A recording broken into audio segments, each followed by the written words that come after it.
Yokoso, yokoso, yokoso. Arigato gozaimasu. Welcome, welcome, welcome. Yes, ladies and gentlemen, welcome to the Stadia Monday Night Chat. Of course, it's Monday night. Stadia Monday Night Chat, episode 82 on the 5K sub-channel, baby. Yes. Defrosting the freezers, making noise. Big thank you to all my subscribers, members, and, well, anyone who watches, really. It's always appreciated.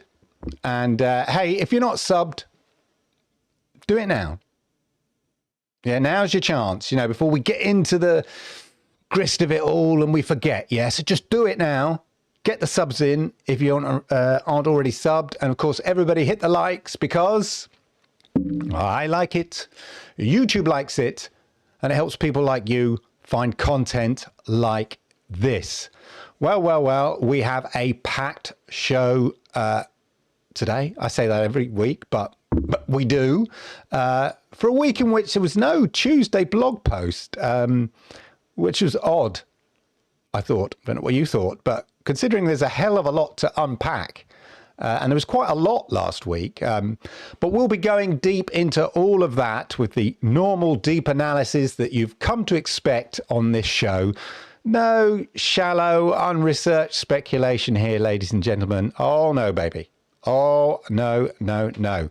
Anyway, before all that, let me know what you've been playing in the chat and all of that. And also remember, if you have any questions or sort of observations about Stadia over the last week or anything like that, put that in the chat and we'll try to cover it. We'll try to respond to it and all of that. We'll try to cover it off, as it were, cover it off. Anyway, let's say, as tradition dictates, let's say hi to everyone in the front row, of the audience today. Just check you out, see what you've been doing. Victor was in there early and tippity-tapping away, Victor, there on the old keyboard. Absolutely. Well, so hello, Victor. Welcome, sir, to the chat. Sednar saying hello to everybody, of course. Metal Wolf, lovely to see you. Cult of Stadia, you two stay apart now. Come on. Easy, boys and girls. Come on. See you having a bit of to and fro there. Randy B, we're live indeed. Inled, lovely to see you there. Jamie Lee, the gaming cyborg, here he is, ladies and gentlemen. All good and all welcome. Welcome, one and all. Where was the thing from Cult Stadia? Apparently I'm near 1,000 followers on Twitter. I think 993. So get out there. Get out there. And of course, we did hit the 5K. We went a bit under and then back up. So we've shot through it now, way on our way upwards, onwards and upwards now. So all good. And Mr. Bayram in there.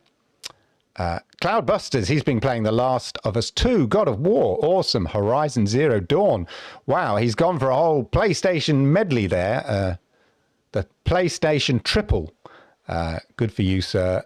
Good for you. Now, I've been playing, well, I'll tell you what, I've been playing PUBG, but I really have a problem when Lord Kenzel, when he streams PUBG, I keep getting disconnected. Not just a PUBG, but my stream. So, no.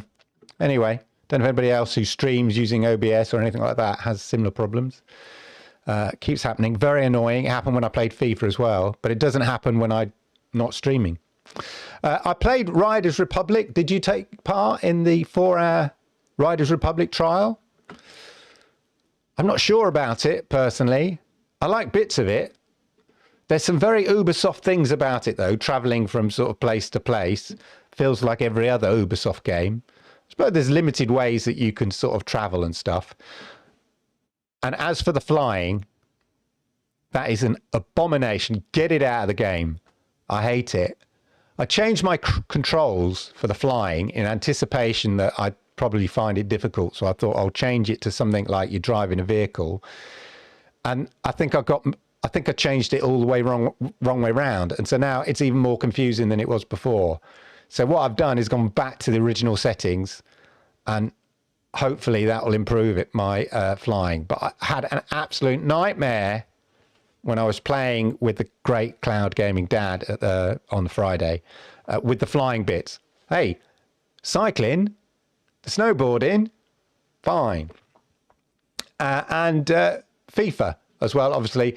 Not played much of FIFA this week, and apparently, and I don't know if there are any FIFA players out there, the player names have suddenly become corrupted. Now, there was an update, a FIFA update last week, and I think it's corrupted some of the game, which is a bit unfortunate. Anyway, so hopefully they'll fix that soon. I've not seen it yet because I've not played since that update. But yeah, I've seen some reports that there's some issues with the FIFA player names being corrupted and all of that. Right, ladies and gentlemen, let's get to the news. So as I alluded to, there was no Tuesday twas, yeah? No, this week on Stadia. Now, hopefully there's going to be one tomorrow, as it's the pro announcement day, of course, tomorrow, hopefully, anyway. Usually. So before I forget, let me know your pro game predictions, of course. Put that in the chat as well. And if we get a chance, we'll have a little chat about that towards the end as well. So hopefully tomorrow is pro game announcement day. It's a thing. So there was one community blog from the end of the week, and we can take a look at that. And that brought us announcement of revealing 2 new games, ladies and gentlemen, this week. So last week, that is. We're excited to reveal 2 new games arriving soon for players on the Stadia store. First, prepare to ascend to the new level of Super Saiyan, as Goku, alongside the full colourful cast of fighters within Dragon Ball Z Kakarot. Anybody massively into Dragon Ball Z? I know a lot of people are. And then there's this kind of players interested in having a few laughs with their brawls. Be excited for Mad Streets, a hilarious physics-based beat-em-up party game we're looking forward to playing. So let's have a quick look at the... So Dragon Ball Z, I know loads of people love that. There's a lot of nostalgia for Dragon Ball Z. Loads of people love playing it. All of that. Bandai Namco continuing to support the platform. Always good to see, and we like that. Now, this Mad Streets, I'm sure there was a similar game on Xbox about 3 or 4 years ago. I used to see the guy in early development. He used to stream it on Mixer. And it's a sort of, looking at the physics models, it's a sort of almost like, it's that ragdoll physics. So it's almost like human fall flat meets, you know, Street Fighter sort of thing. That makes sense. It does look kind of crazy, but if you don't like those sort of ragdoll physics games, the sort of human fall flat things where they don't quite, they sort of walk around like this and don't quite go where you want them to go, it can be a bit annoying. But anyway, you've got Mad Rush mode. Build a team and run through this series of fights and objectives where you can unlock each faction's story. In solo mode, recruit 3 AI companions to Mad Rush your way to the top. Random matches, similar to Mad Rush, but without the story-based elements. Random mode mixes straight-up fighting with its own lightning-fast, unique objectives. Rumble mode, simple versus tournament mode with no objectives. Royal Rumble, you know. One punch, exactly what it says. One punch, one winner. Get your punch in. Enter the Stadium, a collection of all the different game objectives and special fights, allowing you to settle the score on any objectives you didn't succeed. Smash and grab. Pick up and throw anything you see. That's what they're doing here. Football, hot dogs, loads of things. Throw bins, cans, trays, even your friends. It sounds mad and probably a lot of fun. Grab your fists and your friends. You and up to 4 other players can compete head-on in brawls or in joined forces to complete team-based objectives. Customize your matches, so there's customization, by choosing how the match is judged, pick the location, or even include a referee. We're well on our way. I didn't read this bit, actually, interestingly enough. So remember at the beginning of the year, they said there would be 100 games coming to the platform. I don't know what this year, I don't know what the count is at yet, but we're nearly there. So there, it's no real surprise because they know what's coming, give or take a few late deliveries. But obviously here, as we come towards the end of the year, as suspected, we're going to blast past the 100 games arriving on Stadia this year. On the Stadia store, you'll find 200 plus titles now available. So yeah, so it was just a bit of a weird blog post, really, if we kind of think about it, because there was other stuff going on. That's the sort of mad thing about it, really. And we'll come to that, the other stuff here.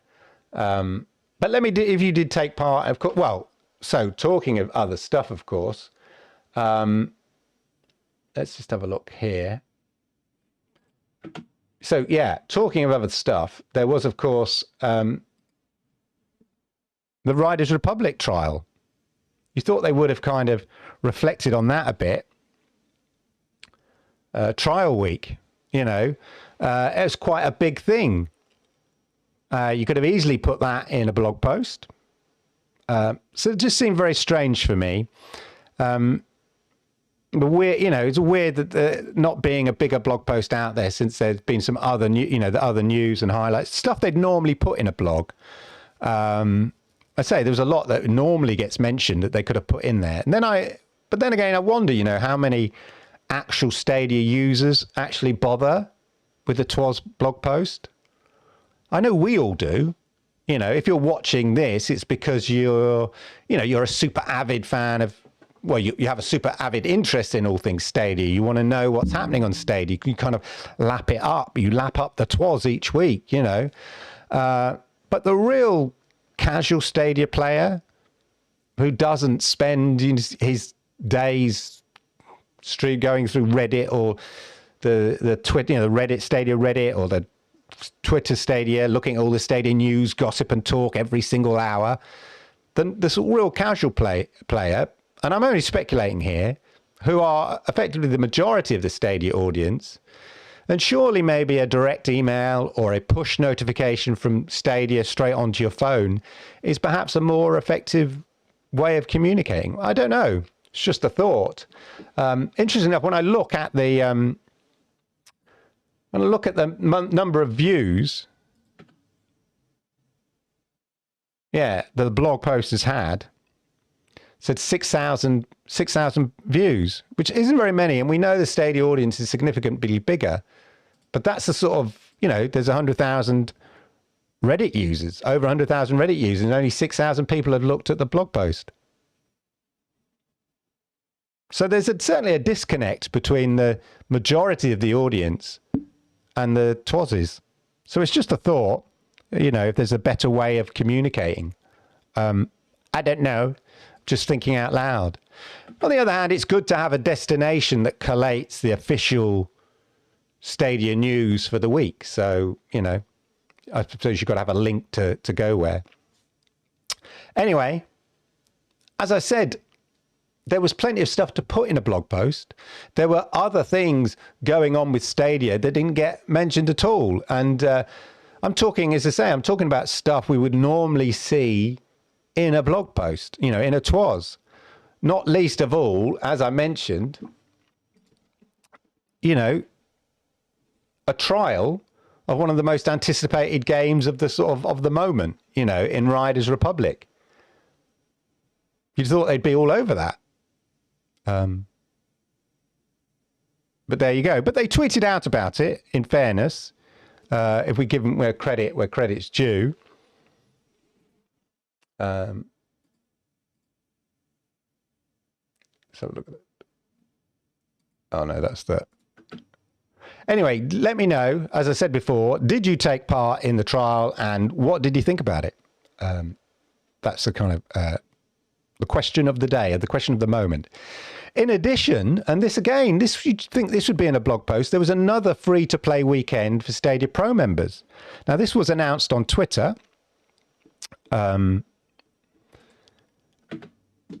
What is it? Here we go. Another free-to-play weekend. Maybe we're getting a bit blasé. Maybe Stadia are getting a bit blasé about the free-to-play weekends. So, Dead by Daylight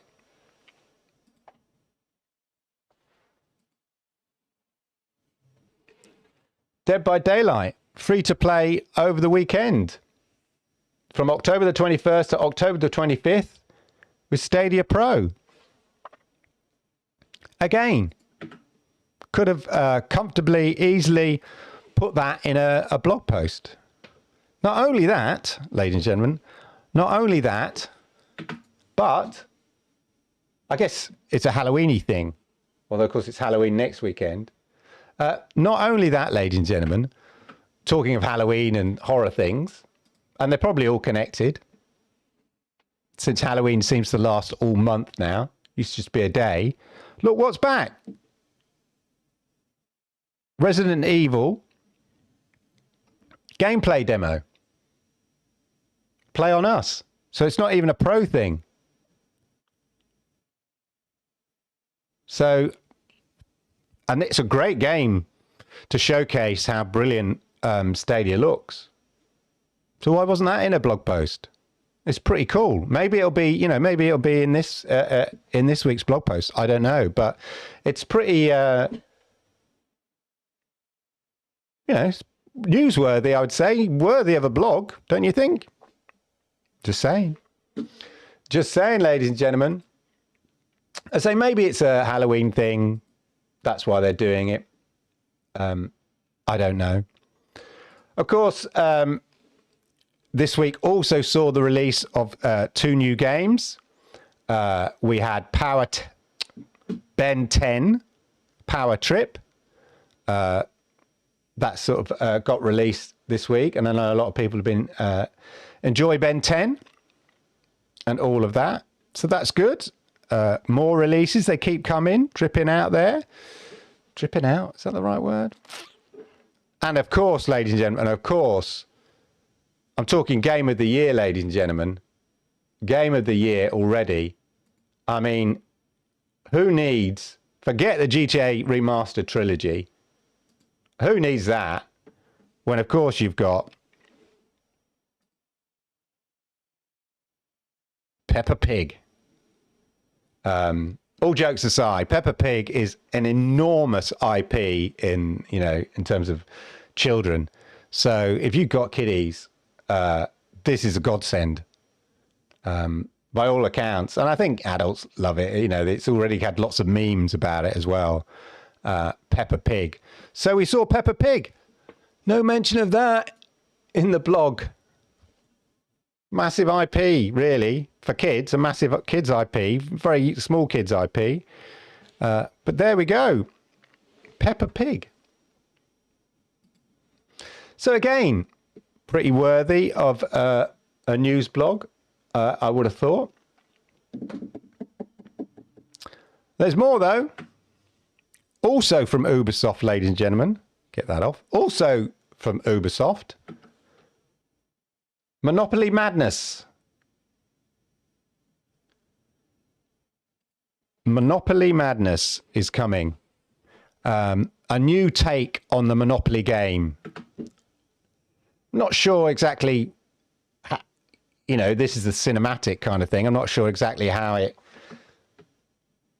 plays and what makes it different from the existing Monopoly game that they've got. But that's coming soon. And as you can see from the trailer, it's coming to Stadia. Coming to Stadia. So again, put that, either they've saved all this for tomorrow's blog plus the pro games. It means tomorrow's blog's going to be massive. Trying to fit in all this news. Crazy. Absolutely crazy. I don't know why they didn't do it. Maybe whoever does the blog post had a day off. Let them off. Half term. It's half term here in the UK. I know, probably not in America. Kids are off school. In addition, there was a huge sale. I mean, a lot of the old regular games, but look, like it just goes on and on and on. On Child of Light, that popped out last week, that hit the store. Child of Light, I completely forgot that. No mention of that, and that was released on the Tuesday. Ubisoft, one of the Ubisoft titles. Child of Light. But look at the sale. A lot of Dead by Daylight add-ons, that always fills out the sale. a lot of stuff from sale from previously, but it's just a massive sale. Definitely get Red Dead Redemption. Not seen it much cheaper than that. But look, just loads and loads of stuff in the sale. Again, so the more you think about it, the more weird it was that they didn't have a blog post. But maybe we'll never know, ladies and gentlemen. We'll never know why. And one other bit of news for Humankind fans. A patch. There's a patch. Stefan Denhert. Stefan Denhert asked here about, could you give us an update on the progress for the Stadia version patch? And they said patches are on their way, no ETA on them quite yet. And then it says here, hey Stefan, so maybe that was from last month. So now they're saying, hey Stefan, patch 1.0.3.253 should be available on Stadia this week or next. So if you play Humankind, a patch is coming to it within the next week or so, ladies and gentlemen. So look out for that, yeah? So we've done that. We've done the massive sale, got all the games, all the new games, all of that. We've discussed why there wasn't a bigger blog post. No idea. And all of that, ladies and gentlemen. Right, well, that's sort of the news all wrapped up in a nice little bow. I'm looking forward to the Twas tomorrow, not only because of the pro games, because surely they have to shove some of the free stuff's gone past now, but you know, the games that got released last week and stuff like that. But ladies and gentlemen, let us gather now for the big news of the week, ladies and gentlemen. And the big news of the week, ladies and gentlemen, is of course Google licensing and leveraging the Stadia tech for their partners, for third parties. Now, notice, ladies and gentlemen, notice very carefully. Just going to take some of these before I rev up. Right. Notice I didn't use the word white label, and I'll come to that later, but I'm always a bit uncomfortable. I'll come to it later, but I don't feel that it's not quite the true definition of white label. And the term white label has just become an easy, dare I say, lazy term as a sort of a catch-all when it comes to reporting on this. But I think that it creates the wrong impression because it's not a true white label in the sense of what white label means. But we'll come back to that. So I try not to refer it as that because I don't really think it's that, and Google never said that's what they're going to do. White labeling, they said they're going to leverage the tech to partners and stuff like that. Anyway, they never used the term white labeling because I think it's detrimental. It's got a detrimental tone to it, and it's used incorrectly ultimately. Anyway, I am of course referring to AT&T offering Batman as a cloud gaming experience, all powered by Stadia tech. Now, it's at this point, I think we need to put this all into context and just rewind a bit to the closure of SG&E. Now, I know it's painful for some people. I know it's painful, but let's just go back to that original blog post that Phil Harrison put out, because I think it seeds everything that we've sort of seen happen this year and culminating in this AT&T deal. So if we go back to this blog post here, I know it's painful for some people, ladies and gentlemen. It's painful, but we have to do it, ladies and gentlemen. We have to do it because in it outlines the strategy, the business decision that they took and why and where they'd be going with it. In fact, I've marked it up because I'm a bit like that. I've got a version here I've marked up. and I put a picture of it. Let me just get the marked up version of it. Hopefully you'll be able to see all this. Right. So here we go. I've tried to make it nice and clear for everybody. Okay, out of this, as you can see here, hopefully you can see that okay. So it's very clear here to me, and I don't know why people ignore one bit and then fundamentally concentrate on another bit and completely dismiss everything else, okay? But let's look at these two elements that I've highlighted here and see how and if Stadia are making good on these 2 points, okay? So we've got here at the top, we'll continue to invest in Stadia and its underlying platform to provide the best cloud gaming experience for our partners and the gaming community, okay? That's always been the vision.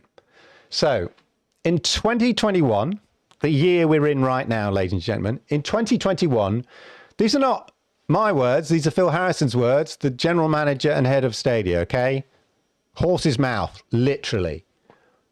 In 2021, we're expanding our efforts to help game developers and publishers.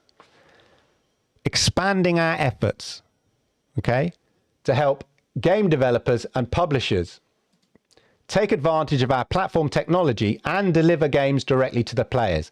So they're talking about developers and publishers, okay, that's distinct there. We see an important opportunity to work with partners seeking a gaming solution, okay, that's point 2. All built on Stadia's advanced technical infrastructure and platform tools. Built on Stadia's advanced technical infrastructure and platform tools. We believe this is the best path to building Stadia into a long-term sustainable business. And then he reiterates here, given our focus on building on the proven technology of Stadia, as well as deepening our business partnerships. That's why they closed down the in-house studio element, because of that focus, the refocus on those 2 elements, okay? Building out Stadia and looking at maybe working with partners to license the tech as well. 2 distinct things. And at the end, and the key thing here again, what does it mean if you're a current, right? Which suggests, okay, we're not going to do anything more for the future. We're just doing stuff for the current people, don't worry. No, they add here, or future Stadia gamer. Okay, what does it mean if you're a current or future Stadia gamer? And it says, you can continue playing all your games, blah, blah, blah. We'll continue to bring new titles. We'll continue to bring new titles from third parties to the platform. Boovman, thank you for the subscription, much appreciated. We'll continue, let's highlight all of that. We'll continue to bring new titles from third parties to the platform. We're committed to the future of cloud gaming and focusing on creating the best platform for gamers and technology for partners, okay? So there are 2 elements to this. Continue bringing games, working with publishers and developers to get their games on the platform, and also looking at ways that they can exploit and leverage the advanced technical infrastructure and platform tools. 2 very different things, ladies and gentlemen, 2 very different things.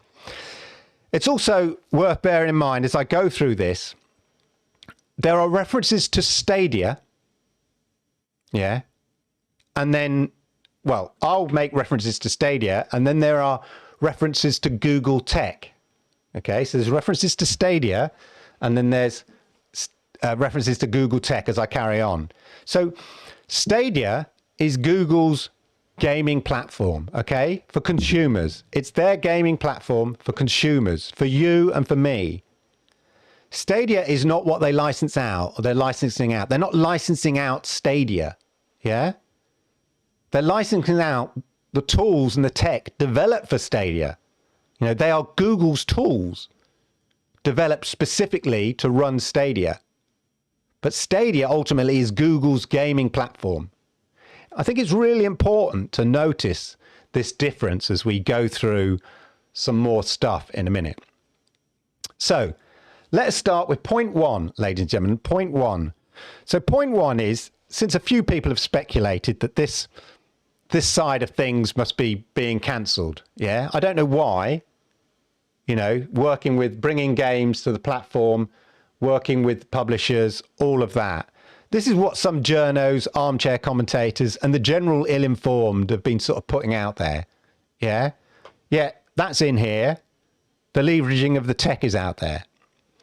So as I said, expanding our efforts to help game developers and publishers take advantage of our platform. Those are the words they said, and our technology to deliver games directly to their players.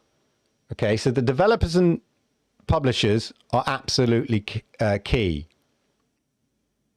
So what are they doing about that? What have we seen them do? Have we seen them do anything about that? Work towards how they can make it easier for their, as I said here, the developers and publishers take advantage of the platform, bring their games to the platform, continue to bring games to the platform? Yes, we have. In the Google Game Developer Conference earlier this year, they announced one, a new improved revenue split for publishers and developers, okay? 2, an improved revenue model for pro titles. And 3, new tech to make the porting process easier, okay? So they're absolutely delivering on point one here. Absolutely delivering on point one, expanding out our efforts to help game developers and publishers take advantage of our platform and technology. That's exactly what they're doing, and deliver the games directly to their players. That is offering better revenue terms, offering a special new imaginative Stadia Pro deal, offering tools that make it easy to port your game. This reinforces we'll continue to bring new titles from third parties to the platform. We'll continue to bring third parties to the platform. So yes, they have continued to bring games to the platform. They are fulfilling point one of the business strategy they clearly laid out. Yeah, they are doing exactly what they said, what Phil Harrison said they'd be doing back in February. That was the decision that they decided. They're doing that. And already, and we'll know if this trend continues tomorrow, the pro library is growing in size generally. Could we do, could we do with more big games and returners from some of the big publishers? Absolutely. I think most people would like to see that, would like to see a few of the big returners that seem to be missing and more of the big multi-platform titles. No doubt. No doubt. But, and I know some people say, yeah, but I know your evidence is compelling, Clive, and, your case is extremely robust, but, I'm not a fact-based person myself, so but I want more. Talk to me more about it. Okay, I get it, right? Despite the fact they literally spelled out what they're going to do. Secondly, have been delivering on that by delivering a better deal for publishers and game developers and delivering tech to help it easier to port games, right? Proving all of that. But you want more. I see it. I get it. You're playing hard to get. I understand that. Okay. You want more evidence that they're focusing on point one? I'll bring it to you. Yeah? I'll bring it to you, people. Now, remember the recent jobs recently, yeah, aimed specifically at the Google Stadia. Okay, so one of them here, engineering manager, Stadia, pricing and billing, right? They need somebody to kind of deal with the pricing and billing of people buying and selling games, yeah? Very much about the Stadia platform. These jobs here that I'm going through are aimed at supporting developers and publishers with games on the platform. These are what these jobs here are specifically to do, yeah? To support developers and publishers here. talks about what Stadia is. The Stadia commerce team. So this is the Stadia commerce team. Yeah, this is not Google's tools. This is the commerce team govern the exchange of money for streaming entitlements from ingesting prices from publishers. So basically, they do the accounting. Yeah, they count out how many users have used a game in Pro, do the maths, and tell the developer or publisher send us an invoice. This is what this is doing. It's working on creating stuff to make this process, the pricing and billing process, easier. Yeah, these are key infrastructure tools for running the Stadia store. That's what that is. That's what this job is specifically for. Okay. Then there was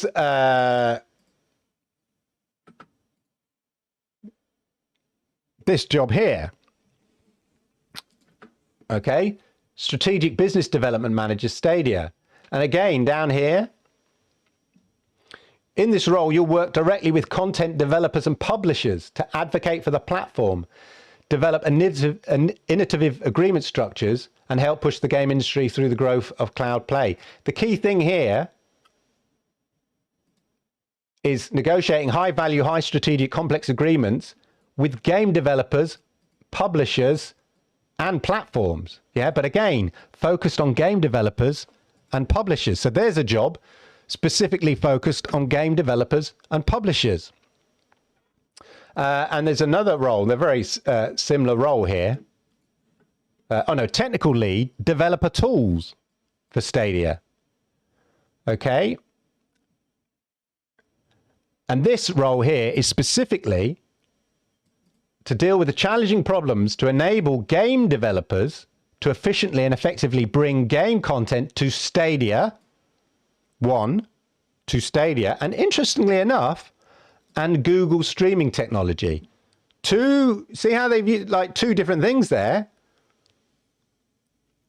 So the streaming technology, they describe as Google streaming technology. And Stadia is the platform that is run by the Google streaming technology. But this role here is about helping developers and publishers bring their games to Stadia and arguably to other platforms using the Stadia-like tools, the Google tools. But again, it's about delivering the games to the platform, Stadia platform specifically.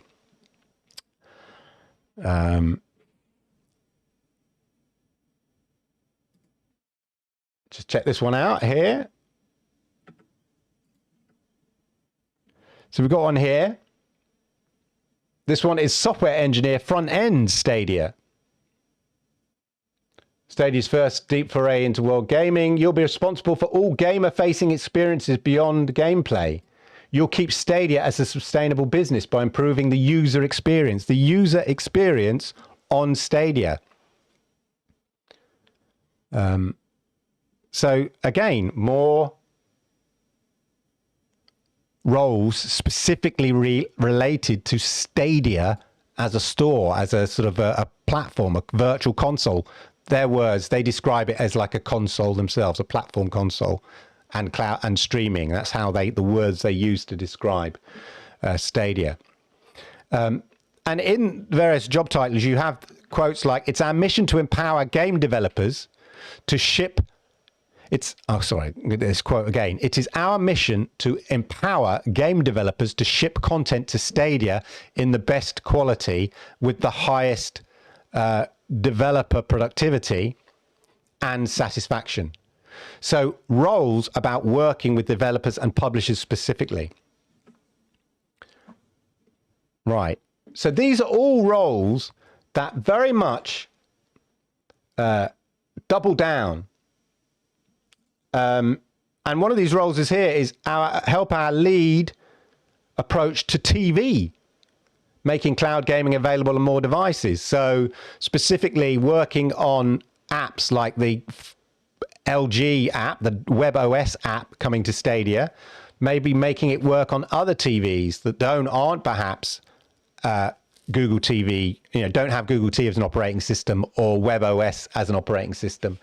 So a role specifically to help with that, the TV side of things.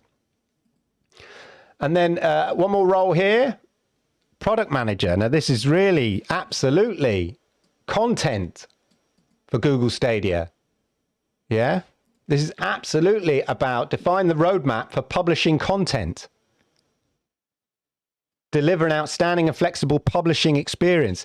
These are all roles about delivering games to Stadia, ladies and gentlemen. Yeah, which is exactly what they said they would be doing. You don't invest in roles if you don't intend on doing that. And throughout these job descriptions, we have a clear description exactly what Stadia is. As I said, I mentioned before, they describe it as Stadia's Google's first deep foray into the world of gaming. It's part gaming, part game console, part streaming service. PC quality games to any device that you run on a web browser and an app. Okay, so these are very much jobs specifically aimed at my point one, that original point I made here, expanding our efforts to help game developers and publishers take advantage of our platform and continue to bring new titles from third parties to the platform. Okay, that's point one. Yeah, absolutely, that's what they're doing. I didn't show you that. Let me just, there. Yeah, continue to bring the games. That's absolutely what they're doing. They said that's what they're going to do, and they're doing it. Yeah, by action, by employing people to help with that, by changing the business model in terms of the revenue share, by creating better tools to make porting easier. Okay, so that is all of point one.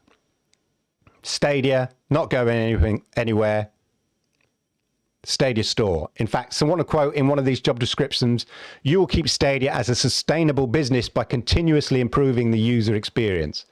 Yeah, it's talking about keeping Stadia going as a user experience and all of that.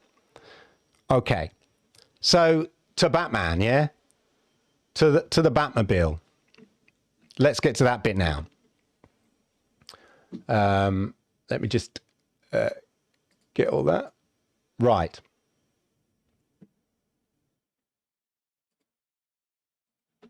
So, as I said, this is all about the Stadia consumer experience and Google's game streaming brand, okay, which is Stadia. That is their streaming brand. And when you invest in people like this, you're investing in the future and you're investing in the product itself.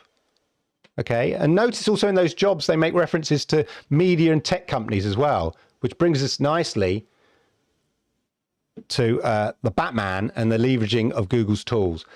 Anyway, so I think we can put to bed now. Are we 100% clear now? Yeah, 100% crystal clear. Just as Phil Harrison said in February 2021, we'll continue to bring new titles from third parties to the platform.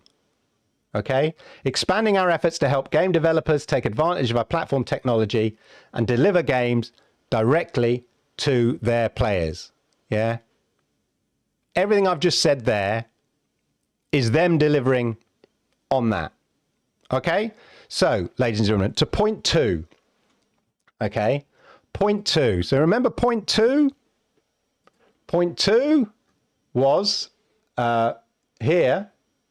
We see an important opportunity working with partners, not publishers, not developers, with language they use elsewhere, partners seeking a gaming solution all built on Stadia's advanced technical infrastructure and platform tools. Okay, so this is part two of that. And of course, that leads us, this is exactly what is happening, ladies and gentlemen, exactly what's happening. And it's great to see them carrying this through with the strategy that they laid out in February here. And it's going to be the first of many. And of course, what we're talking about is Batman Arkham Knight. Batman Arkham Knight on AT&T. Okay. You can play Batman Arkham Knight on AT&T, streaming it from the cloud using the same technology, the tech and tools that powers Stadia. Okay, so this is them working with partners, looking to deliver games in a different way, leveraging their techs. This is what this is all about. So this is very much, as I said, this is point 2, leveraging of the tech. So they're delivering, and this is the first indication that we have that they're delivering on that aspect of things. As I said, let me just fast forward where I am. Right, before we get into this, let's go back to that. Right, now, the first hints that we had, ladies and gentlemen, that this was in fact powered by Stadia was in a tweet, okay? Not 9 to 5, It was in a tweet by Matt Joseph here. Matt Joseph, who he? He is an engineer at Stadia. Okay, if you look him up on LinkedIn, you'll see that he works for Stadia as an engineer, I believe. And he tweeted here, fantastic to see this experience that uses at Google, not Stadia, because there's a distinction to be made here. You don't want to be confusing the brand. A fantastic experience to see this experience that uses at Google streaming technology.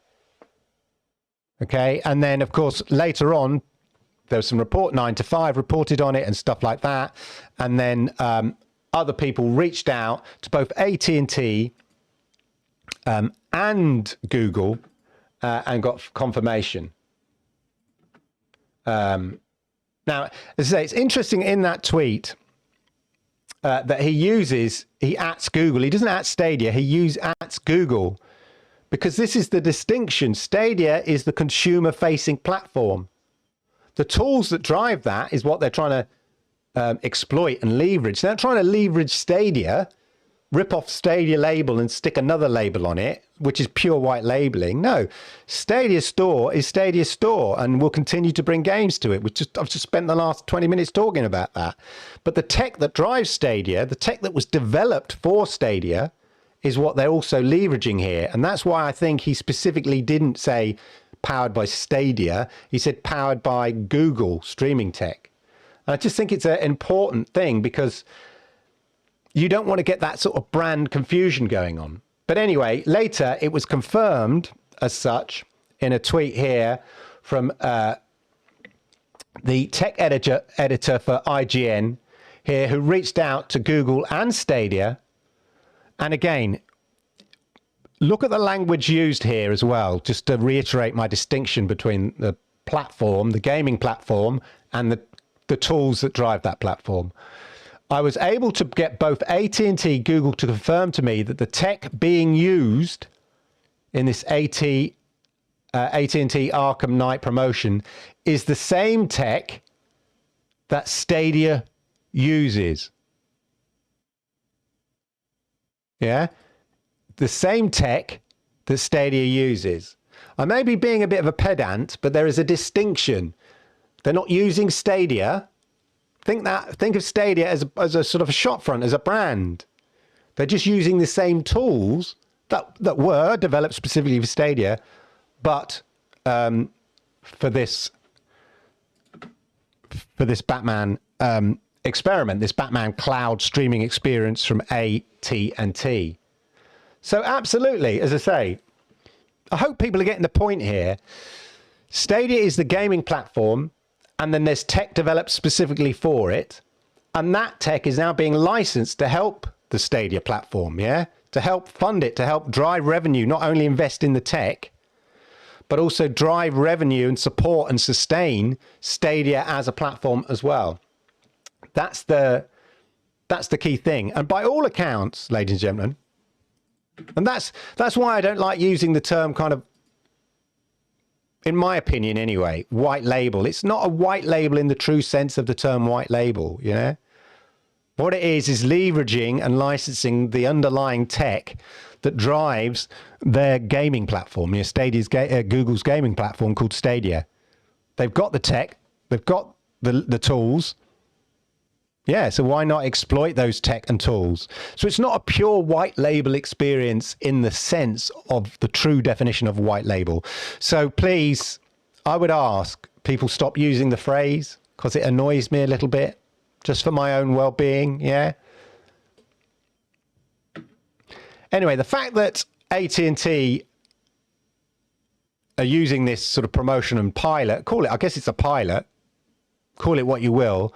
And the fact that Google are utilizing the tech developed for Stadia to power this should not come as a surprise to anyone. Yeah, because this is exactly what they said they would do. This is point 2 of the strategy that I just laid out earlier. This is exactly point 2 of that strategy. By all accounts, as well, the AT&T trial looks really good. It's only playable on PC at the moment, and it's brought to you by the AT&T network. If we have a quick look at old Charlie Cheerful's YouTube channel here, thank you, Charlie Cheerful. That's not his name. It's Game Tech Planet. But anyway, he goes through it here, and you can see. Let me just make it out loud. You can see its similarity there to the Stadia layout. Some of the similarity. There's some differences. Some icons are different and things like that. But generally, the layout is very similar. So you can see that, and it does look good. This is Game Tech Planet. Shout out to Game Tech Planet. But it does look good, and you can see the resolution. That sort of side blade that comes in, very important.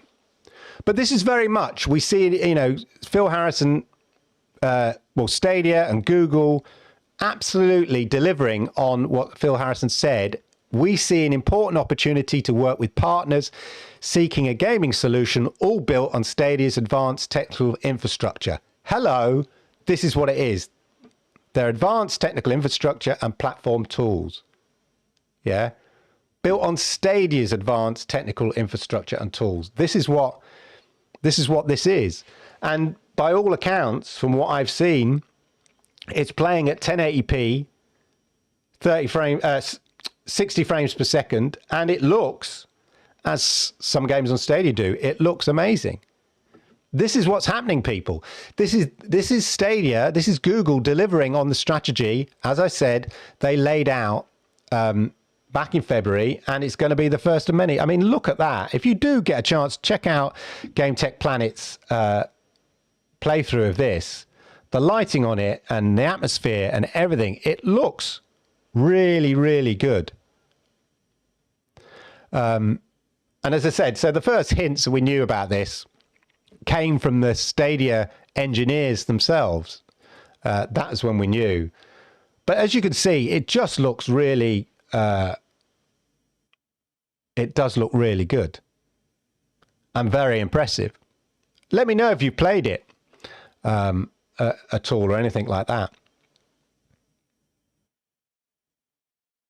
But anyway, as I said, this is them delivering on those the key strategies, the key strategy that they laid out earlier in the year, and by all accounts doing a very good job of it.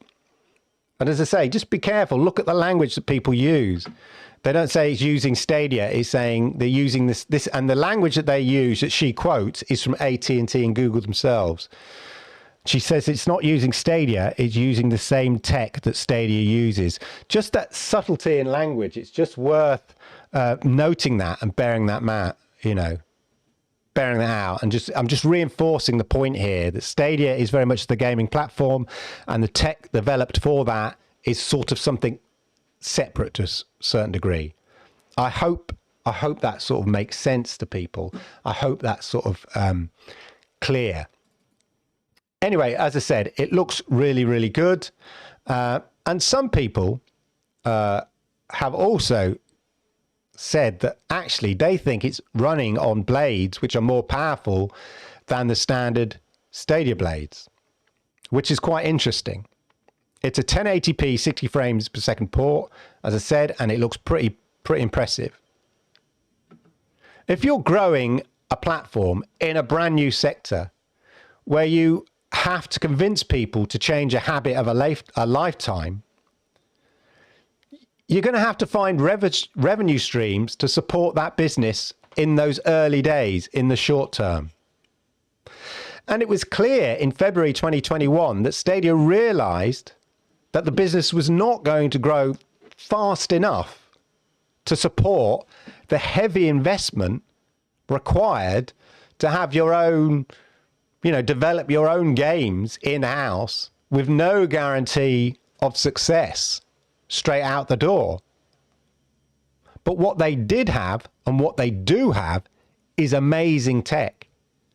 So they've really doubled down on that tech and focused on existing multi-platform games, as we said they would, and monetizing the underlying tech. While at the same time, by doing that, they're seeding the cloud gaming market. Yeah, they're getting other people to introduce the general public to cloud gaming. Think about it. The more partners that use the Stadia-based tech, the more games will have to be developed and ported with that in mind. So think of Stadia almost as and it's a very crude analogy bit here, but in a way, think of Stadia almost as an operating system, like Android almost. Slowly but surely, it becomes the default operating system for game streaming. And games have to then be developed for that particular style of platform. And there's more to suggest that they're pushing towards this strategy as well of leveraging the tech with partners. And for that, just as I did with the game point one, we need to go back to the job descriptions, yeah? Because there does seem some jobs that have been advertised, which are specifically geared at delivering solutions like this AT&T partnership. Yeah? So not working with publishers and developers, but working specifically here. Okay, and it's this. Let's make it large so you can see it. Partner Solutions and Strategy Manager. Yeah? So this is specifically going out and strategizing and coming up with business opportunities like the AT&T deal. This is exactly what this job role does. So you had all those other job roles which were really based and focused on the Stadia consumer experience. And now you've got one job here which is specifically based at finding and providing partner solutions. The key in here for this particular role they will be focused on working with partners. Notice here, as I say, not developers or publishers in the conventional sense, but partners. The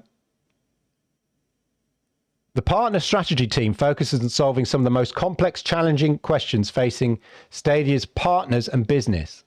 They own the broad strategic mandate encompassing long-term strategy, partner analytics, and agreement forecasting and modeling.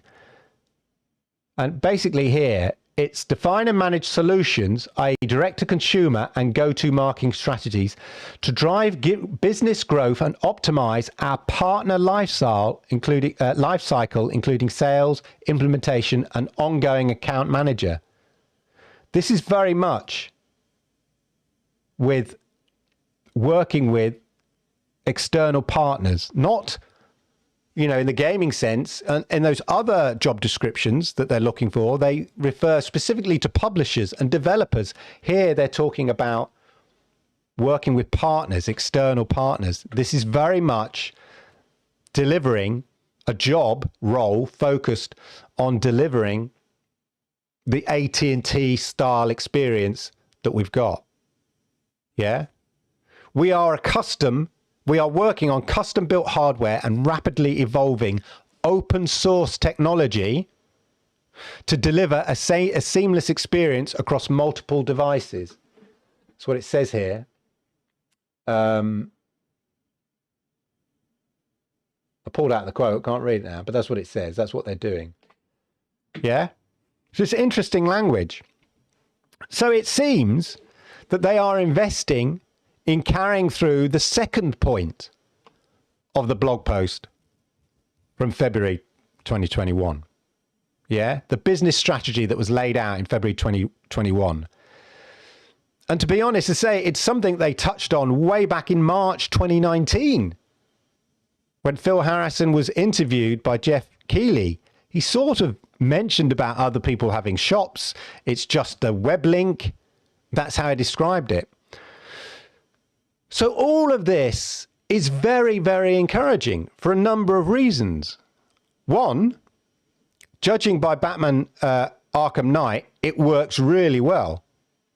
And AT&T are perfect, sort of maybe the perfect company to utilize this. They are a true vertical in business terms, yeah? In as much they are a telco company who happen to own Warner Brothers Interactive. So they tried to ditch Warner Brothers Interactive earlier in the year. They tried to sell it off, but sort of COVID kiboshed those plans. So they just had to sort of take it off the market, as it were. So they're sitting there with this amazing IP and they can't sell it off right now at the moment without, you know, so they're just sitting there. So what better than a company like AT&T finding a solution where they can offer as an online experience with no middleman, no publisher, they can basically self-publish their own IP without the need to sort of set up a distribution chain and a publishing chain and all of that. They can publish their own IP using the Stadia developed tech and tools. Secondly, this may encourage consumers to look at other cloud gaming tech. What? Like Stadia? Yeah. You know, consumers who see this, see how brilliant Batman is, or maybe Warner Brothers do this with some other titles, it may encourage people to sort of embrace cloud gaming or accept cloud gaming as the norm, which is what about seeding the market, you know, getting consumers on board. And thirdly, it may also encourage other partners to look into similar solutions as AT&T. And plus, number 4, Stadia could be a store with which to buy these titles, these games developed to run on their own tech. Yeah, so you could have exclusively free on AT&T, right? But they don't want to set up a store. They just want to maybe set up a subscription or a service. But that doesn't stop them from them saying, well, actually, if people want to buy the title, we can put it on Stadia, put it on other channels. It's just like you'd put it on other things. You know, you can buy it on Xbox or you can buy it on PC. Why not be able to buy it on Stadia? And the porting process will be zero, really. And fifthly, this creates another revenue source for Stadia, the licensing of the tech, to further invest in the tech and games for their own platform, for Stadia itself.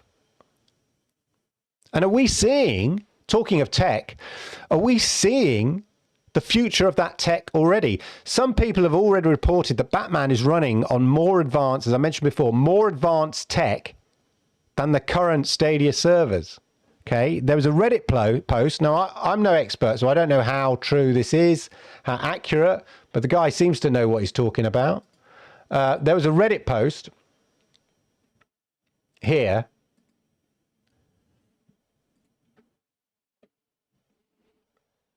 And in it, he talks about what they're running on it. On paper, he says, if you look closely, the graphics card running on this particular server is a Radeon Pro V34L MX GPU, much different from the Vega 56 running on Stadia servers.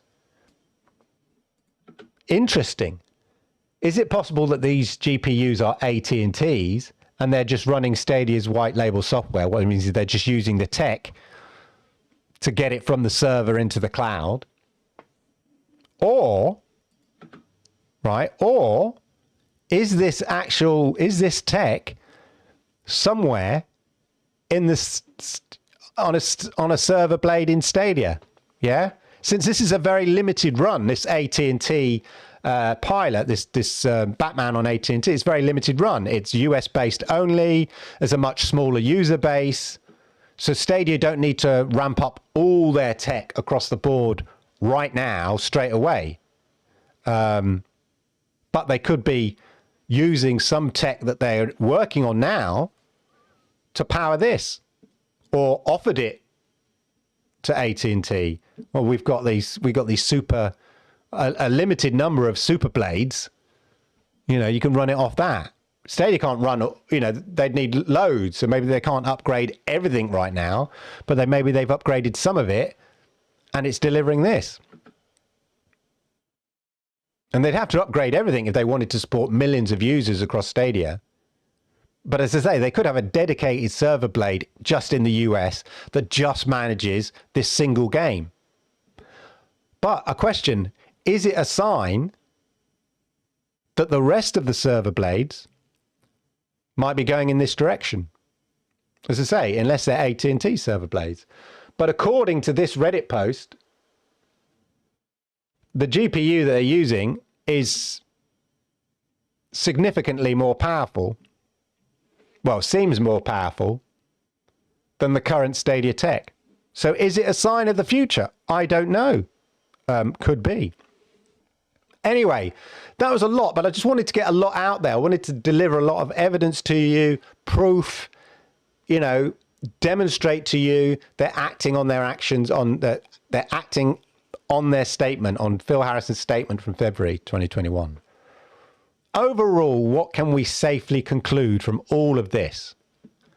Well, based on the investment in jobs I've outlined, and these jobs that Stadia keep posting, the change of the developer-publisher revenue models, the introduction of new porting tools and QA support for people delivering games to Stadia, for developers and publishers, that were announced earlier at the developer conference, and now the AT&T partnership, combined with that new partnership job role I outlined, we can absolutely see Stadia is following through on all. And I just want to say here, I'm going to repeat the word, all of the business steps they said they would in February. Shout out to Jack the Slip. Thank you, sir. Much appreciated. Thank you for that $10. Anyway, so they're delivering on all the key business steps they laid out that they were going to do in February. These things don't happen overnight, okay? But for a business strategy, say, right, the next 12 months, this is what we're focusing on, yeah? We need to radically change our revenue model to get games onto the platform. We need to improve the tools because, you know, developers and publishers are saying it's too difficult to get the games on the platform. How can we improve that? Let's get that done. We've got this amazing underlying tech.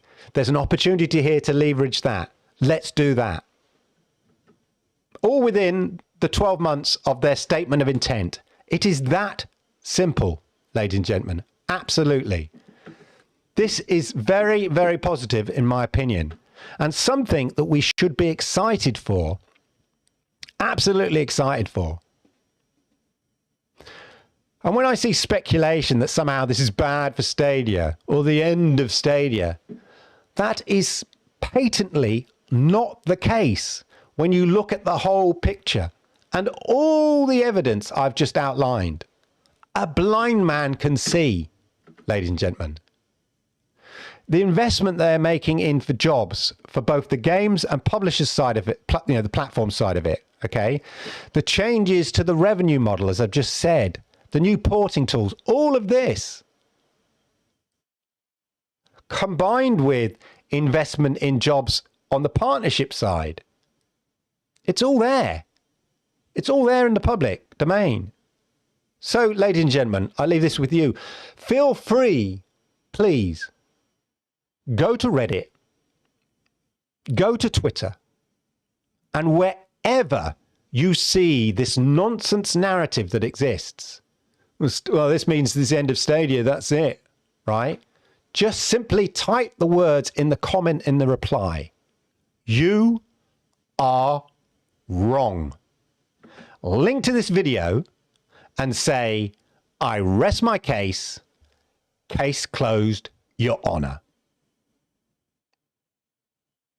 And just one final point to think about logically. If companies license the tech from Google, ask yourself why they want to do that. Well, the answer is because there's a proven market for cloud gaming. And it's a market people want to get into. Yeah? That's why they'd want to license the tech. I just saw another quote from another cloud gaming service that stated cloud gaming is an emerging category this is for their presentation, different cloud gaming company, an emerging category in the games industry with market projections estimated to exceed $6 billion in revenue by 2024. And they got this from investment analysts. That number that this other cloud gaming company is quoting. We've seen this before, I think, but just so you know here, global cloud gaming market cap. Can you see that? This is from VentureBeat. Okay, so they advise and consult the stock market, the market and stuff like that. $6.5 billion, 2024. That's what they're quoting. Now, that is globally. That includes massive markets like China and everything like that. But it is a big pie. Yeah? So ask yourself, why would people want to get into cloud gaming and therefore leverage the Stadia tech, right? It's because there's a big pie to be had. Yeah? And they want a slice of that pie. All right? Fine. Follow that logic? Makes a lot of sense. So, if there's a proven market for cloud gaming, so much so that people want to get in quick and utilize other people's tools, be it Google's existing tech or, AWS, Amazon's tech or whatever it is, right? Because there's this potential of a $6 billion market. If that is true, why would Google want to close a store in that market? Yeah, why would Google want to close the Stadia console-like platform they've already built to take advantage of that burgeoning $6.5 billion market? Where's the logic at play when it comes to suggestions the Stadia is going to shut down? Like, if you're going to license the tools because there's a market for it, if there's a market for cloud gaming and that market needs tools, it means there's also equally a market for you to run your platform, your own store, and a market for the continued longevity of Stadia. That's just simple logic. Look, don't get me wrong, right? There are games I thought we'd see on Stadia by now, okay? And they're not. And I wish there were. I wish there were games there that aren't there. But given all the overwhelming evidence that I constantly point out on this show, yeah, and constantly get proved correct on it, the fact that there are a few key games or returners missing from the Stadia portfolio means that it's an indication that Stadia is doomed or closing. No. That's not what it means. Not given the evidence I've just presented. What is clear, that this is a slow build for Stadia. It's a slow building of the Stadia platform, albeit slower than they may have originally expected back in March 2019 or November 2019 when they launched. But they recognized this in February 2021. And I'm afraid for a lot of people, you're just going to need patience, I'm afraid. And I know it's frustrating. I get frustrated. But I've said it before. Don't expect Stadia to be on the level of Xbox or PlayStation. When one, it's only 2 years old. Two, it's trying to disrupt the industry. It's trying to get people to change a habit of a lifetime. This takes time. Let us not forget, as I've said before, there are over 200 games to keep you busy and more coming all the time. Are some titles I'd like to see missing from the platform? Hell yeah. Yeah, of course there is. Would I like to see them announce some bigger games or a kind of a roadmap, not a roadmap, but, you know, at least some titles a bit further down the line that are coming? Absolutely. But that's not a sign they're doomed. It's just a sign things are just a bit slow. It's a slow build. Softly, softly catch your monkey. But for the vast majority of people who play casual games on Stadia, it's absolutely fine. Is it stellar? Maybe not. But it's fine. As I've said before, when they roll this out to new territories, newcomers, first people, anybody new to Stadia, they get a platform with 200 plus games, including some of the biggest games of the past year, including Cyberpunk, Valhalla, Madden 22, FIFA 22, Resident Evil Village, etc. Right? And nearly 40 free games immediately to play with and have a go at if they sub. If you're new to Stadia, that's a compelling package. It may have feel like a drag getting up the hill to get to this point now for all of us that, you know, started in November 2019 or anybody who started between then and now. It may have felt like a slog to get to this point. But if you're new, if they roll this out, that's the package people will be met with. And it's a compelling package, ladies and gentlemen. Anyway, I rest my case, ladies and gentlemen. That is it. That is it. Let me know what you think. Also, let me know what pro games you think are coming as well, because we'll try and cover that. But let me quickly go through the chat if I can. There's a lot. I was ranting and talking and, you know, but I hope I made my point clear. It was quite hard. I'm probably a bit repetitive in places. I apologize. I'm trying to collate all my paper and examples and evidence at the same time, but I'd like to think it's pretty compelling, ladies and gentlemen. Pretty compelling. Oh, did we get another super chat? Did I miss that there? Oh, Consignio. Thank you, sir. Thank you, sir. Right. Let's just whiz through. I won't be able to kind of comment on everybody, but we'll go. Yeah, we'll go. We'll go as much as we can. Nice. All right, Cloudbusters. Rude.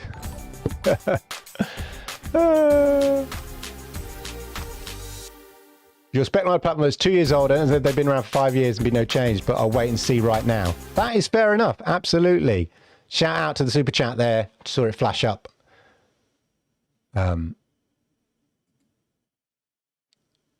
I see Stadia white labeling out loads of different businesses. The brand name is sadly damaged. They won't have to worry about it then and well, no, but that's the whole point of is you can do both. I think you'll do both. And the brand, it's damaged arguably to a very limited market. To us in the thick of it, maybe, arguably. But there we go. They are investing in the games. That's the point. You invest in the games by investing in improved revenue models, by investing in people to work with publishers and developers to bring those games. So there we go. It's speculation. It's just so far it's come to fruition. If it all changes, great. You're responding to Randy B there. Yeah, I see that. Maybe he is Batman. You never see him in the same room together, do you, Victor? That's the thing.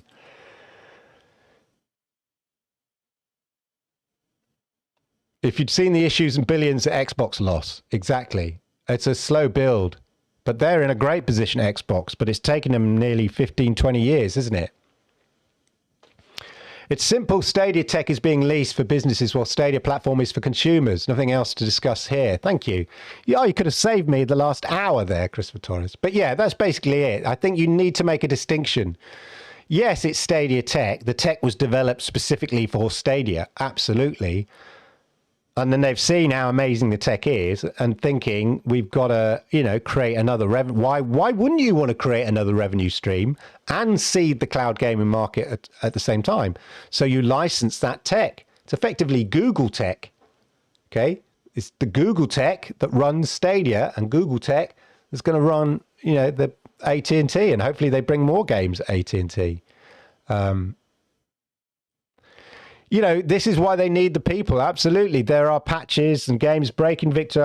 I don't dispute that. They need to get onto that. That's why they're trying to hire more people, clearly. They need to fix them. Absolutely.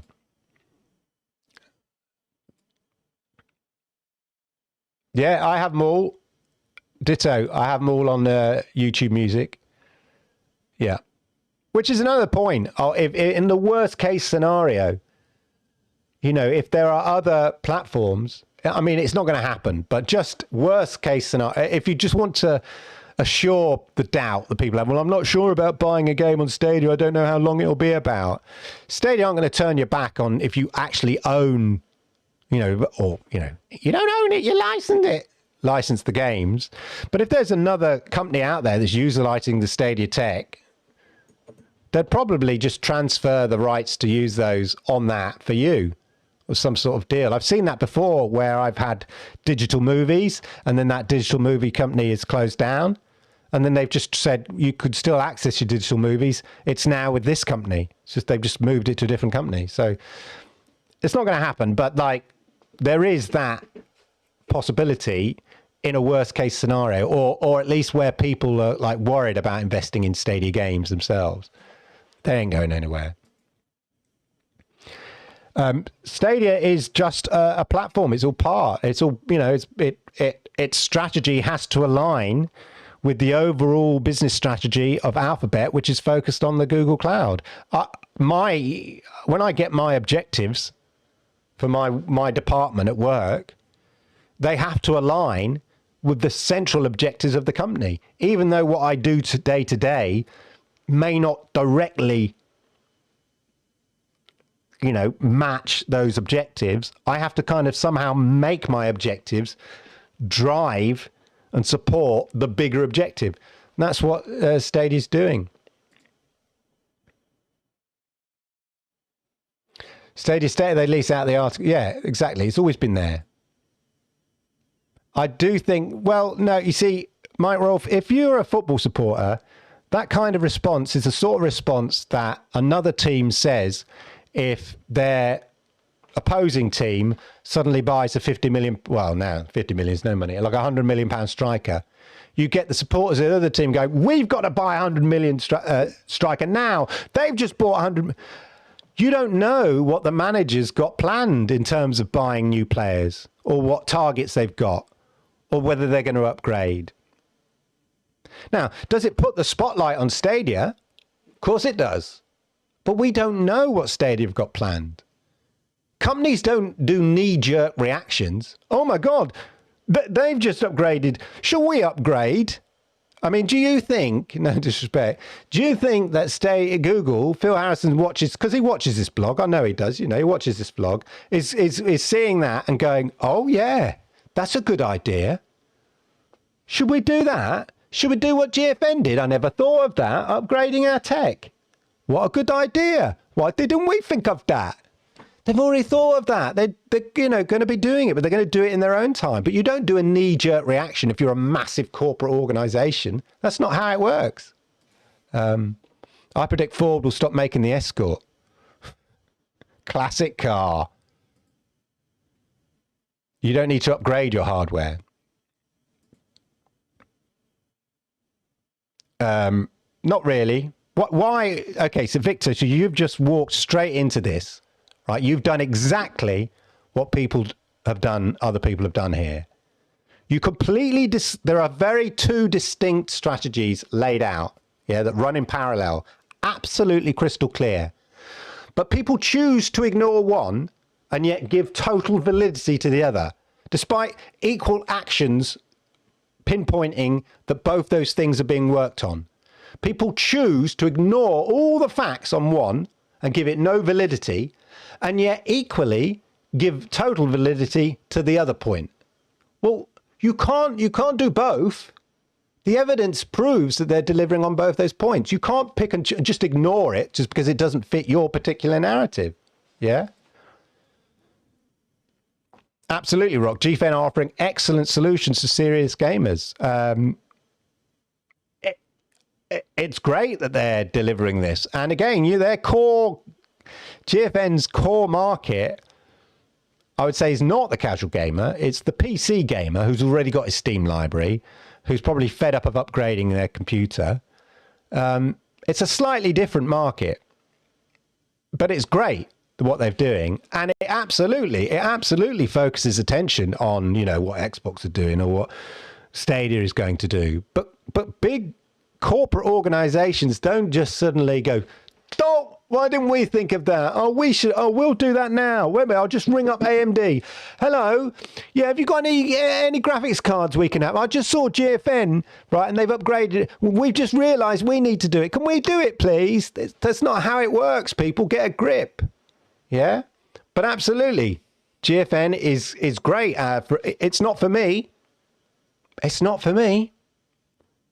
But I know there is a massive market there. People love it. PC gamers love it.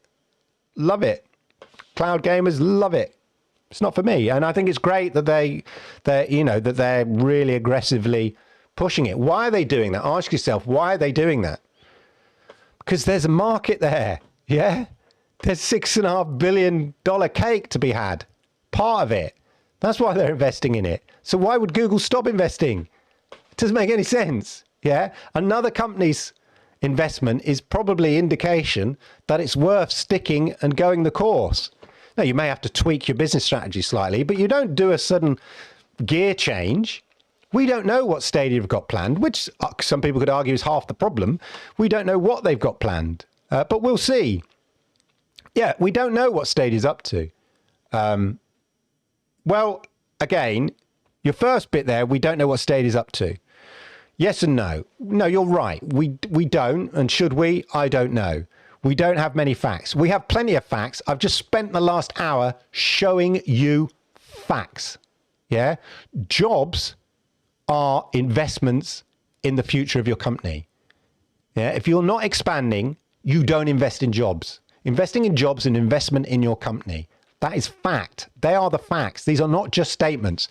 The whole point of the last hour, if you're paying attention, Victor, is Phil Harrison made two key statements, and I have just demonstrated how over the last 12 months, or since February, they have delivered on those statements, or are delivering on them with facts. So, if you choose to not hear what I'm saying, I can't help you. Yeah? There's only a limited time I'm going to give you if you cannot follow clear logic and argument, because it means you're in the realms of non-logic, and I can't help you there because you choose not to.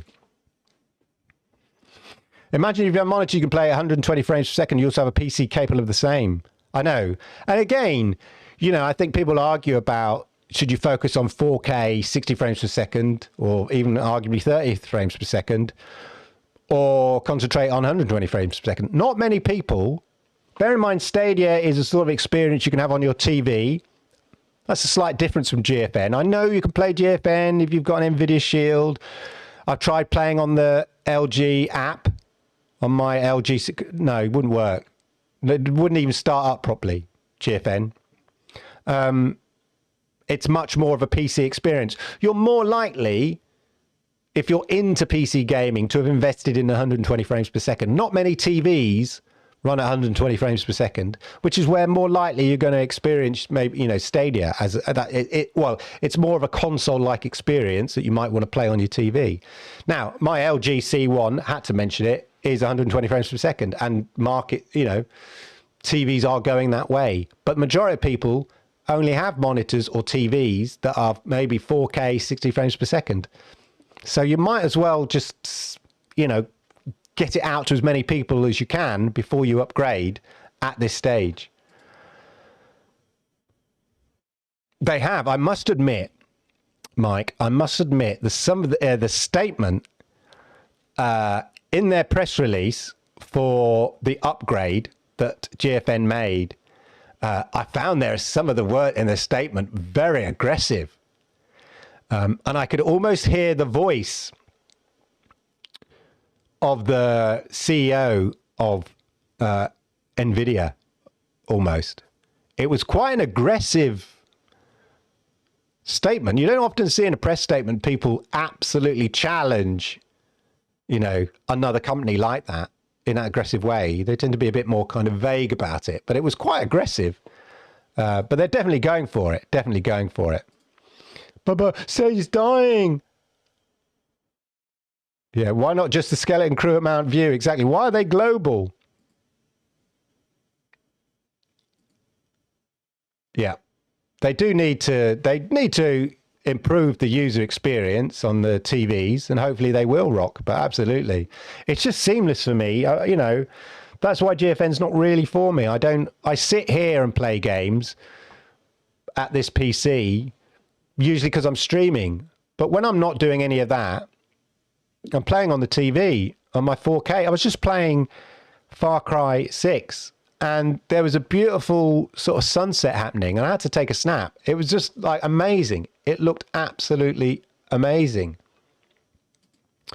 So yeah, it's just that ease of use. I mean, it could be, you know, Luna is meant to be pretty good, to be honest. And perhaps Luna is probably slightly better in terms of some of the UI on the TV. But it's very easy to get in, yeah, which is, it's meant to be a console-like experience, not a fiddly P6 or log into my Steam account or log into my my Epic account, or, you know, it's meant to be just go. And I like that. I'm a console gamer at heart, and I just like it because I know it's going to work. You know, that's the point. Yeah. GFN's been pants for me, very laggy. I've not tried it for a long time. Well, apart from this week when I tried to load it up, the app, out of curiosity, it just wouldn't function for some reason. They just released an app on the TVs without really caring whether it worked or not. Whereas I think, you know, people moaned about Stadia taking so long with the Stadia app. But I think that's the Stadia way. They want to make sure it works, yeah? So, Geek the Sneak, how are you, sir? Good to see you. It was ass. I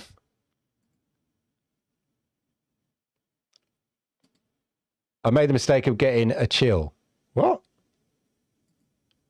Play the games. Stop crying on Stadia. Exactly. Robin? Yeah. Okay. Mistake of getting a child account. Biggest nightmare ever. What? Because your kid wants to play it all the time. I saw this quote, Randy B. Recently, was it on maybe it was on somebody else's blog post, but yes, very good. Long-term strategy always trumps short-term strategy. It is a long-term thing, and I get the frustration with people. I get it, especially gamers. Things aren't happening quick enough. I get that, and I think it's fair enough. You know, in this world of fast-moving things, we want to see things happening much quicker. Of course we do. I get that, and it can be very frustrating. You know, liking Stadia. Not seeing certain games, the delay in Mafia, you know, whatever reason it was, and all those kind of things, it can be frustrating. But we just need to be cool, you know? He said tool. I remember how the Batman game comes. Yeah, so do I. It would be really cool. No guarantee it will, but you'd think, why not? Google TV on the TCL Series 5 and 6 smart TV is Stadia's secret weapon. I'll tell you another thing. So, in terms of TVs, LG's WebOS, so LG use WebOS, and obviously Stadia, Google, I believe it's Google who are actually developing the app. Interesting, that job I mentioned earlier was about someone specifically working on TV, the TV side of things. But I believe it's Stadia or Google working on the Stadia app for WebOS. So that is LG TV's operating system, due to come out, fingers crossed, by the end of this year. That WebOS is now also available on other TVs. They're rolling, so LG or whoever runs the WebOS side of it are rolling out that operating system to other TV companies as well. So that just creates a whole nother raft of TV companies that when the LG Stadia app comes out, will be able to run, hopefully, the Stadia app on their TVs. So there we go. Yay, he's alive. Of course he is. Yep, Nick's simple, yes, it will. Well, we've got games. We've got that Instinction game is coming out November 22. Avatar is coming out. So, yes, we know that.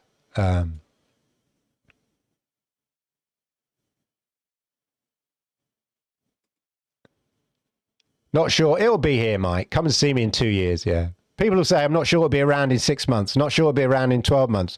Not sure it'll be around in 18 months. Not sure it'll be around in 2 years. It's still here, Mike. I'm sorry. Still here. Oh, that's interesting. We'll look out for that. xCloud could run on Google Cloud, might run better. Interesting. It ain't going to happen, though, is it? It is extraordinary tech. And it's a streaming element, ultimately. It's not just... I mean, obviously, you want the games that are playing on the servers to be playing really, really well. But then the next stage of the chain is then getting it down, is the streaming bit. So you've really got to master both, haven't you? Upgrade your servers, but also make sure the streaming tech can deliver what your upgraded servers are doing. And that's the key. Well, let's hope that this experiment, AT&T are just sitting on Warner Brothers Interactive. They've got all these IPs. So if it works, why not? Oh, no, MM2K. Catch up later. First impression upon logging in was, why don't we have all these graphic options? Yes, indeed. Indeed. Oh, what, 120 frames per second? What, the Batman? Do you think so, Dave? Interesting. It is a great looking game. I just sort of tell you as well about, very briefly, about licensing underlying tech. When Disney Plus launched, they didn't, when Disney Plus launched, they didn't use their own tech. It became their own tech because they bought the company in the end. But they didn't develop their own tech from the ground up. They used the tech, I think it's from a company called Bin Media, very odd. But they licensed, but Bin Media was spun off from Major League Baseball. So Major League Baseball developed their own streaming tech over a period of time, yeah, to run and stream Major League Baseball in the very early days of sort of live streaming stuff and streaming games and stuff like that on TV, apparently. So they developed this tech, Major League Baseball, and then they thought, wow, this tech's really cool. Let's spin it out as a separate company and see if we can kind of utilize it. And it's that the basics of that tech went on, or that company went on to develop the tech that Disney Plus uses. And in the end, I think Disney bought the company. But it was the underlying tech developed by Major League Baseball to run their streaming technology, realizing how good it was, effective, that they spanned that company off and licensed out the tech to other companies. And now that tech is what drives Disney Plus. So just, Major League Baseball's still there, I assume. I know they're still there, but I'm sure they still stream stuff. So there we go. Google doesn't need to advertise either. No harm in advertising, but I know what you mean. Other people having cloud gaming, GFN, Xbox, AT&T, helps introduce it into the marketplace. Ray's played it. Good stuff. Wait till you become a YouTube partner. Hey? Your Chiefs, my Niners. I'm confused now.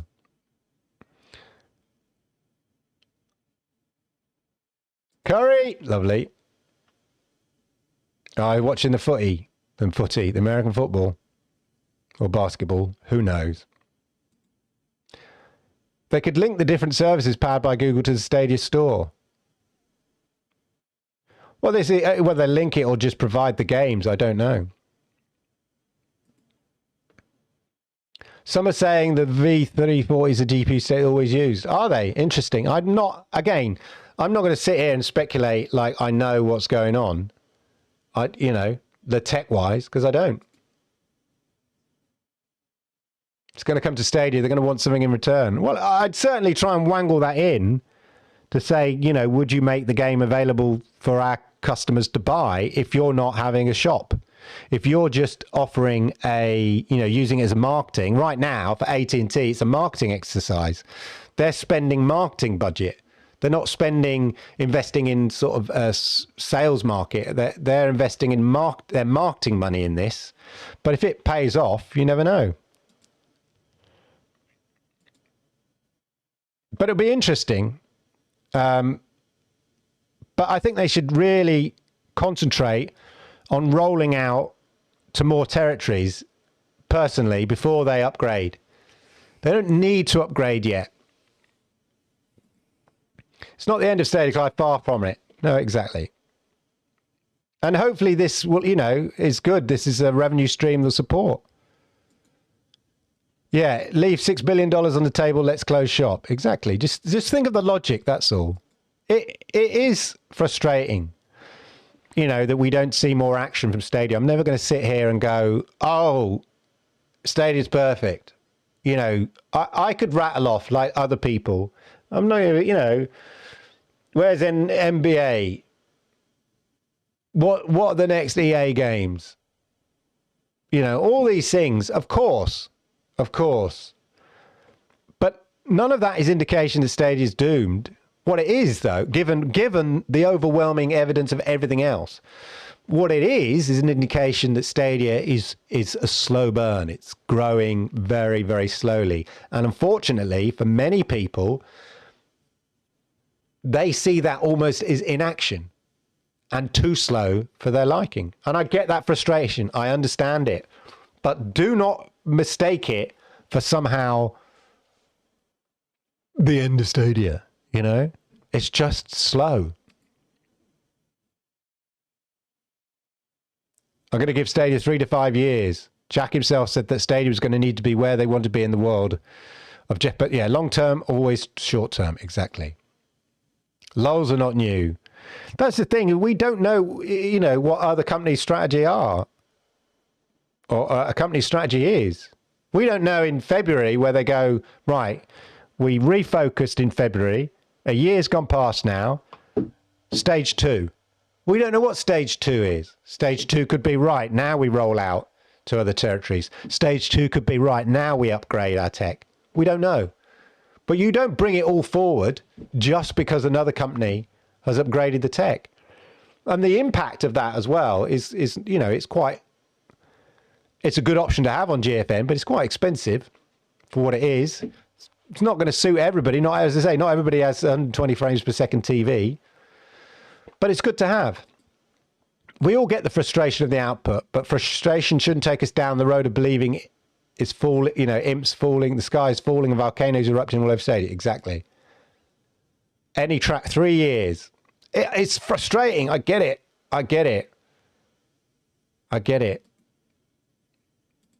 Yeah, hit the like button. Exactly. Make sure we hit the like button.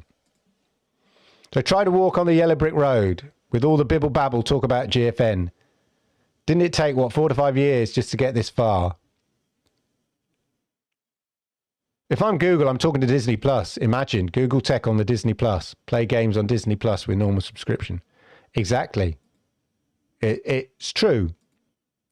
Well, exactly. He's been saying that like a broken clock. We all believe Yong Ye. Still here. Gotta love Amnor. No pro game predictions, people. Come on. Mafia, the other mafias. Yeah, I said it. Super Animal Royale, well, it's not. It's free anyway. Come on. make sure, ladies and gentlemen, it is a very, very, very high chance there is a blog post tomorrow, a TWAS tomorrow. Make sure you watch Rock Reveal tomorrow. So it's about 10 to 5 p.m. UK time, i.e. just before, they, 9 a.m. wherever it is in California, when they reveal the TWAS of the week, hopefully, fingers crossed, tomorrow, I'll be on the Rock Reveal with Rock, of course, looking at, hopefully, they'll be announcing the new pro games, maybe some other news. We'll see. We'll see. Make sure, though, you watch the Rock Reveal on that. Yeah, Guardians of the Galaxy self-drop. I wish Case Ball. Unfortunately, the publishers came out and specifically said they had no plans for Stadia yet. Somebody asked them directly. 9 a.m. Pacific time, exactly, Victor. 9 a.m. Pacific time, 5 p.m. UK time. Rock Reveal. Should see a TWAS post. We should see the pro games. Should be very exciting. Thank you for that. Dream Team, exactly. We love it. It's going to be good. Anyway, ladies and gentlemen, I can't believe what an audience we had. I'm sorry if I was repetitive in places. It was hard to keep track of everything.